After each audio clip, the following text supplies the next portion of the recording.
بسم اللہ الرحمن الرحیم، پارہ نمبر 28 سورہ حشر۔ رب ذوالجلال فرماتا ہے والذین جاؤوا من بعدہم یقولون ربنا اغفر لنا ولاخواننا الذین سبقونا بالایمان ولا تجعل فی قلوبنا غلا للذین آمنوا ربنا انک رؤوف رحیم۔ اعلیٰ حضرت امام احمد رضا خان فاضل بریلوی رحمۃ اللہ علیہ ترجمہ کرتے ہیں، اور وہ جو ان کے بعد آئے عرض کرتے ہیں اے ہمارے رب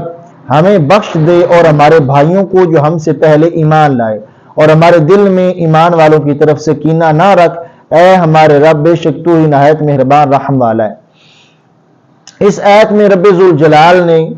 ایسے مومنین کی صفات بیان کی۔ رب فرماتا ہے کوئی ایسے مومن ہے کہ وہ مجھ سے دعا کرتے ہیں کہ اے اللہ جو ہم سے پہلے ہمارے مسلمان بھائی گزرے ہیں، یہ خصوص بالخصوص جو آیت ہے یہ صحابہ اکرام رضی اللہ تعالیٰ عنہم کے لحاظ سے ہے، ان کے حوالہ سے ہے، تو وہ دعا کرتے ہیں کہ اے اللہ صحابہ اکرام رضی اللہ تعالیٰ عنہم کی مغفرت فرما اور ہمارے دلوں میں کسی قسم کا بغض صحابہ اکرام رضی اللہ تعالیٰ عنہم کے لحاظ سے نہ رکھ۔ رب فرماتا ہے کہ یہ ایسے مومن ہیں۔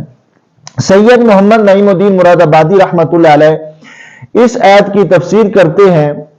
آپ لکھتے ہیں کہ اس آیت میں صحابہ اکرام رضی اللہ تعالیٰ عنہم کے لحاظ سے مسئلہ ہے۔ کہتے ہیں کہ جو بندہ صحابہ اکرام رضی اللہ تعالیٰ عنہم کو گالیاں دیتا ہے، ان پر طعن کرتا ہے، تو وہ مومنین کی تینوں اقسام سے خارج ہے۔ مومنین کی تین اقسام کون سی ہیں؟ مہاجرین، انصار اور قیامت تک جو صحیح العقیدہ مسلمان ہوں گے۔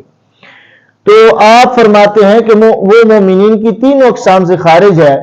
یعنی وہ مسلمان ہی نہیں، مومن ہی نہیں جو بندہ صحابہ اکرام رضی اللہ تعالیٰ عنہم کو گالیاں دے رہا ہے، ان پر طعن کر رہا ہے، اسے یہ نہیں پتا کہ اللہ کا قرآن ان کی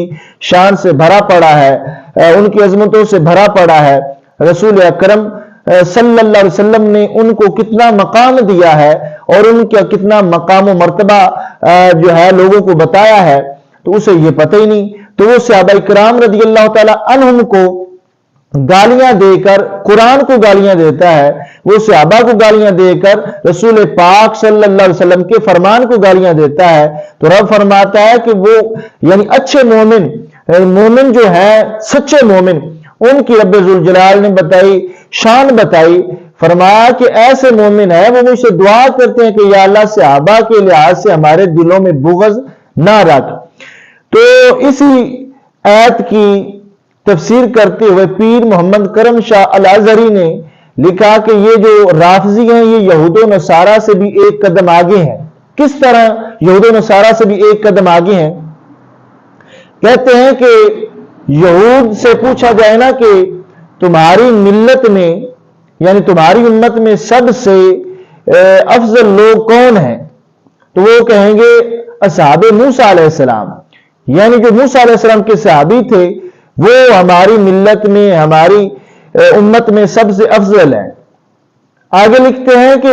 نصارہ سے پوچھا جائے کہ تمہاری ملت میں سب سے افضل لوگ کون ہیں، تو وہ کہتے ہیں کہ جو حضرت عیسیٰ علیہ السلام کے صحابی ہیں وہ سب سے افضل ہیں۔ کہتے ہیں کہ ان رافضیوں بدبختوں سے پوچھا جائے کہ تمہاری ملت میں تمہاری امت میں سب سے شریر لوگ کون ہیں، تو یہ استغفر اللہ معاذ اللہ کہتے ہیں کہ اصحاب محمد صلی اللہ علیہ وسلم، استغفر اللہ معاذ اللہ۔ تو اس لحاظ سے انہوں نے لکھا کہ یہ یہود و نصارہ سے بھی ایک قدم آگے ہیں۔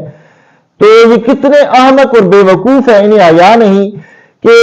جن کی شان رب ذوالجلال فرما دے، رسول پاک صلی اللہ علیہ وسلم فرما دیں، پھر ان کے بارے میں بولتے ہیں اور پھر اپنے آپ کو مسلمان بھی ساتھ کہتے ہیں۔ تو یہ اس لحاظ سے تھا کہ صحابہ اکرام رضی اللہ تعالیٰ عنہم کو جو گالیاں دیتے ہیں، ہم نے ان کے